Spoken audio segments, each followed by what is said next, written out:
Olá, queridos. É um prazer estar mais uma vez aqui com vocês, hoje para conversar um pouquinho sobre o tema proposto para as nossas células nesta semana. Na verdade, a gente já vem se debruçando sobre o mesmo tema desde o mês passado, do mês de maio, quando nós estamos focando no estudo da vida, da figura, do ministério de Jesus. Redescobrindo Jesus é o tema proposto nesses meses. E de uma maneira específica nós estamos fazendo isso através do Evangelho de Marcos. Na semana passada, por exemplo, o pastor Alexandre esteve conversando conosco sobre aquele episódio em que Jesus cura um paralítico. E muito mais do que a cura física, fica evidenciado ali naquele momento o poder que Jesus tinha, o poder que Jesus tem para perdoar pecados. Porque ele se volta para o paralítico e diz: perdoados estão os teus pecados, porque isso era, na verdade, o que era essencialmente importante naquele encontro. E a cura física, ela se segue como uma confirmação de que aquele que disse: perdoados estão os teus pecados, tinha autoridade para fazer isso. A cura física manifesta aos olhos humanos que ele tinha poder. Mas esse poder vai muito além do que ele pode fazer no nosso exterior, né? Hoje nós vamos estar focando um outro aspecto que diz mais respeito ao nosso relacionamento pessoal com Jesus. Porque diz respeito ao chamado que ele tem, ao chamado que ele faz para cada um de nós, eu e você. E a gente vai fazer isso a partir de um chamado muito especial. Eu vou ler com vocês, eu convido vocês a abrir comigo o Evangelho de Marcos, capítulo 2, dos versículos 13 a 17. Diz assim: de novo, Jesus foi para junto do mar, e toda a multidão vinha ao encontro dele, e ele os ensinava. Quando ia passando, viu Levi, filho de Alfeu, sentado na coletoria, e disse-lhe: siga-me. Ele se levantou e o seguiu. Achando-se Jesus à mesa na casa de Levi, estavam junto com ele e com seus discípulos muitos publicanos e pecadores, porque estes eram muitos, e também o seguiam. Os escribas dos fariseus, vendo Jesus comer em companhia dos pecadores e publicanos, perguntavam aos discípulos dele: por que ele come e bebe com os publicanos e pecadores? Em outro evangelho, em Mateus, ele diz: por que o mestre de vocês come e bebe com publicanos e pecadores? Tendo ouvido isto, Jesus lhes respondeu: os sãos não precisam de médico, e sim os doentes. Eu não vim chamar justos, e sim pecadores. Eu acho muito interessante o chamado de Levi ou Mateus, que é o nome pelo qual a gente conhece mais, né? Porque é inclusive o autor do Evangelho. Eu acho muito interessante o chamado de Mateus, porque eu nunca vi uma frase mais sintética, mais curtinha do que essa: siga-me. E o interessante é o que vem depois, porque ouvindo essa palavra, a gente lê aqui no texto seguinte, de uma maneira muito simples: ele se levantou e o seguiu. Simples assim. A minha pergunta, o que eu fico pensando é: o que fez Mateus seguir Jesus tão prontamente? A gente vê aqui, no início do texto, que Jesus vinha com uma multidão ao redor dele, e eles ensinava. Quando ele ia passando, viu Mateus, ou Levi, aqui no livro de Marcos cita com o nome de Levi. Eu não sei se era a primeira vez que Jesus via Mateus, ou se ele já passava por ali, já via o coletor de impostos ficava num lugar onde todo mundo passava o tempo todo. A Bíblia não dá esses detalhes. Existe até uma série recente que eu acredito que muitos de vocês tenham assistido e que eu recomendo, que é aquela série The Chosen, que dá um destaque bem interessante à figura de Mateus, porque ele não era uma pessoa nada bem vista no meio dos seus conterrâneos. E a gente vai ver por quê. E eu fico pensando que momento foi aquele, gente. Eu imagino o olhar de Jesus. Jesus passando porque o texto diz, ele ia passando e viu Levi, viu Mateus. E eu fico pensando assim, naquela cena, quando ele olha, e aquele olhar, eu acho que disse muito mais para Mateus do que as palavras tão curtinhas. Aliás, uma palavra só, um verbo, siga-me. O fato é que foi uma decisão imediata. Ele simplesmente se levantou de onde estava e seguiu Jesus. Vale a pena a gente ver o que aconteceu a seguir, porque a coisa não para aí. Ele foi e seguiu Jesus. A gente segue os versículos seguintes e parece que rolou uma festa, uma celebração na casa de Mateus naquela noite, em que ele chamou seus amigos, chamou as pessoas que ele tinha contato, que não eram os certinhos. Vamos ler lá, versículo 10. Aliás, desculpem, versículo 15. Achando-se Jesus à mesa na casa de Levi, quem é que estava junto com ele e os seus discípulos? Junto com Jesus e seus discípulos. O texto diz, muitos publicanos e pecadores. Imagina o cenário. Quem estava sentado naquela mesa? Jesus, os discípulos e uma turba de gente, porque vocês vejam, eles colocam em pé de igualdade, publicanos e pecadores. O que é um publicano? Publicano é exatamente o que Mateus era, um coletor de impostos. Publicano era quase que um xingamento para os judeus, porque era alguém com quem eles não queriam se ver associados.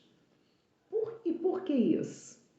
Porque o publicano, ou o coletor de impostos, era aquele que recolhia impostos do povo para repassar para os romanos. O que acontecia? Impostos pessoais, impostos territoriais eram recolhidos do povo por funcionários romanos, mas os impostos sobre a circulação das mercadorias, eles deixavam a cargo de coletores locais. E o que esses coletores locais ganhavam? Eles ganhavam o que eles cobravam a mais desses impostos, extorquindo o seu próprio povo. Então, vocês entendem por que um publicano, ou por que um coletor de impostos, né, que é um sinônimo, era tão mal visto pelo povo, era desprezado pelos judeus, porque eles eram considerados traidores do seu povo. Além do ato da corrupção, deles estarem se corrompendo e extorquindo o seu próprio povo para ter o seu ganho, além disso, eles ainda por cima se associavam aos romanos que os judeus desprezavam. Então, a gente vê a figura do publicano muitas vezes associada aqui no Novo Testamento a palavras como prostitutas. Você quer ver aquele momento em que Jesus conta a parábola de 2 filhos, quando ele diz assim, filho, vá hoje trabalhar na vinha. Um diz, eu não quero ir, mas depois se arrepende e vai. E o outro diz, sim, senhor, mas acaba não indo. E aí ele diz, qual dos 2 fez a vontade do meu pai? E aí ele arremata a história dizendo, em verdade lhes digo que os publicanos e as prostitutas entrarão no reino de Deus primeiro do que vocês. Que afirmação, não é mesmo? Jesus está intencionalmente chocando os religiosos da época para mostrar que a gente mais improvável, as pessoas da pior estirpe, tinham mais condições de arrependimento, quebrantamento e transformação do que religiosos enrustidos de religiosidade, mas sem quebrantamento de alma. Então, você vê a figura do publicano associado aí a pecadores, o publicano associado a prostitutas. Também tem aquela outra parábola do fariseu e do publicano, quando vão orar, né? Fariseu, teoricamente, seria aceito na presença de Deus de imediato. E o publicano, tão consciente de seus pecados, tão consciente de seus erros, ele diz: tem misericórdia de mim, pecador. Então, esse era Mateus. Mateus era um coletor de impostos. Ele trabalhava em Cafarnaum, sob a autoridade de Herodes Antipas, que era quem governava na época. Seus ganhos vinham como resultado dessa extorsão que ele fazia do seu povo. E aí eu fico pensando, quando Mateus vê aquele olhar de Jesus e Jesus girando para ele dizendo: vem e segue-me. Ele largou tudo, foi, chamou os amigos, os únicos que se associavam com eles, que não era gente muito bem recomendada, e deu uma festa. E é interessante que a gente lê no texto que esses publicanos e pecadores não estavam só lá nesse almoço, nesse jantar, não sei, que Mateus serviu para Jesus. Aqui o texto diz que eles também o seguiam. Então a gente encontra na multidão que seguia Jesus muita gente que era a escória da sociedade. E é muito legal a gente ver que Jesus nunca teve problema em se aproximar de pessoas que eram mal vistas pela sociedade, porque ele não via o exterior, ele via o coração, ele via a possibilidade de transformação. E isso tudo a gente está vendo para ver no que isso se reflete de mensagem para nós. Porque a proposta de hoje é: acredite, Jesus escolheu você. E eu queria começar dessa proposta de Mateus como sendo um improvável, alguém que era improvável de ser chamado por Jesus. Mas ele começa como uma pessoa desprezada, odiada pelos seus próprios conterrâneos, mas ele se torna, depois do tempo que ele viveu com Jesus, em uma voz que fala até os dias de hoje. Nós temos aí o Evangelho de Mateus, com aquilo que ele anotou e deixou registrado para nós. Bem, então, quando a gente pensa que nessa afirmação de Jesus, quando ele diz assim: os sãos não precisam de médico, mas os doentes sim, eu não vim para chamar justos, eu vim para chamar pecadores. Graças a Deus, essa é a boa notícia para mim e para você. Estamos incluídos nessa história.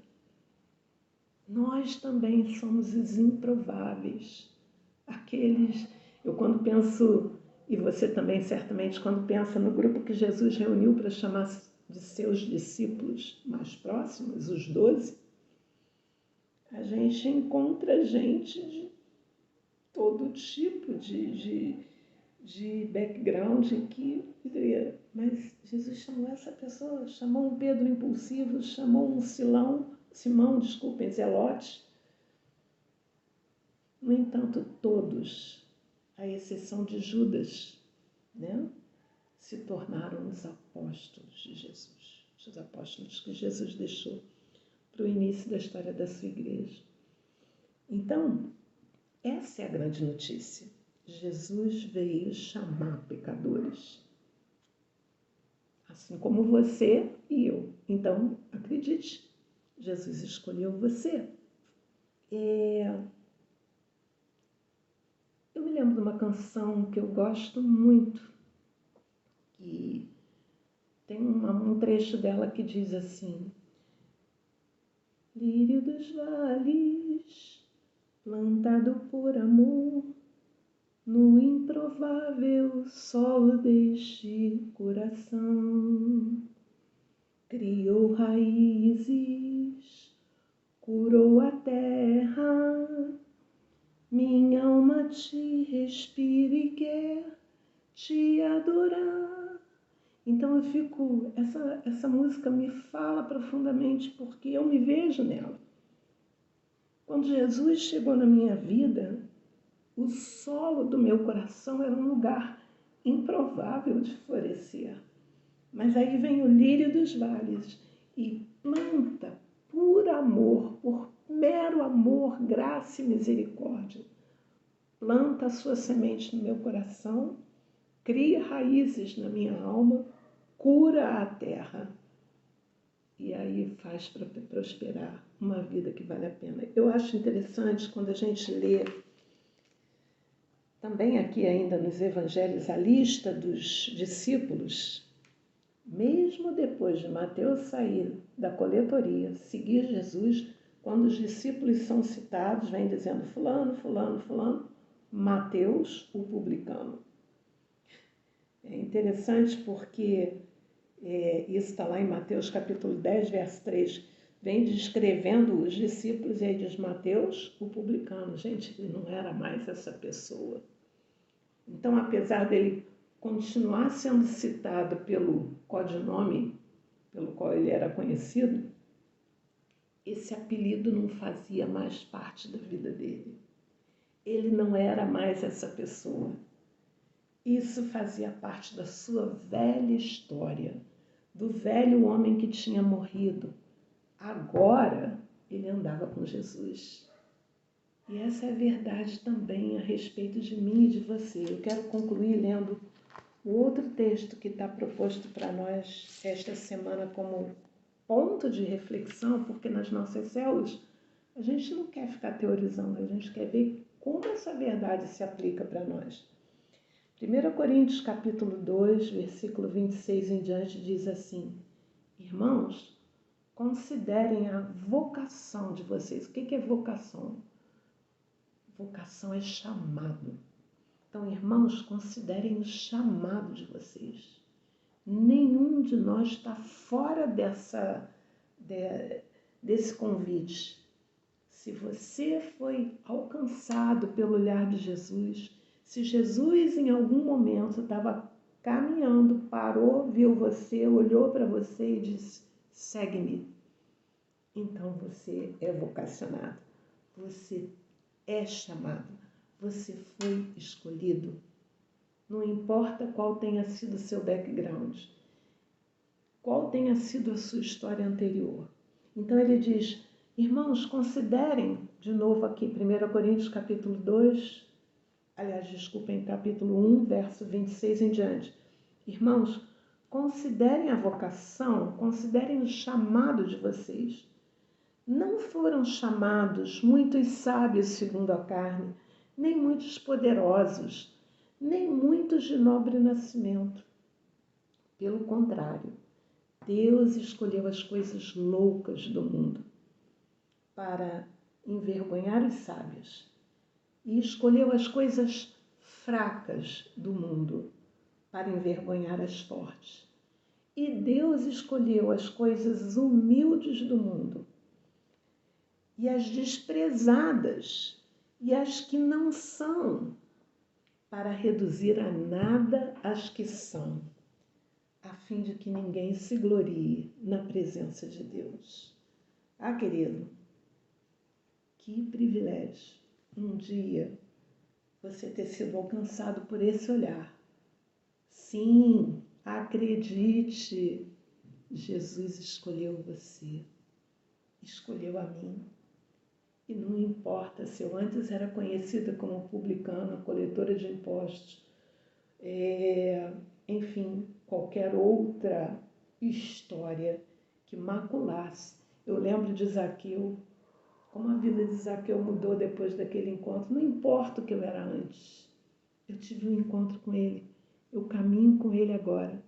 E ele escolheu o que era humilde, o que era desprezado, o que não era, para reduzir a nada o que é e mostrar que a glória é dele. Para quê?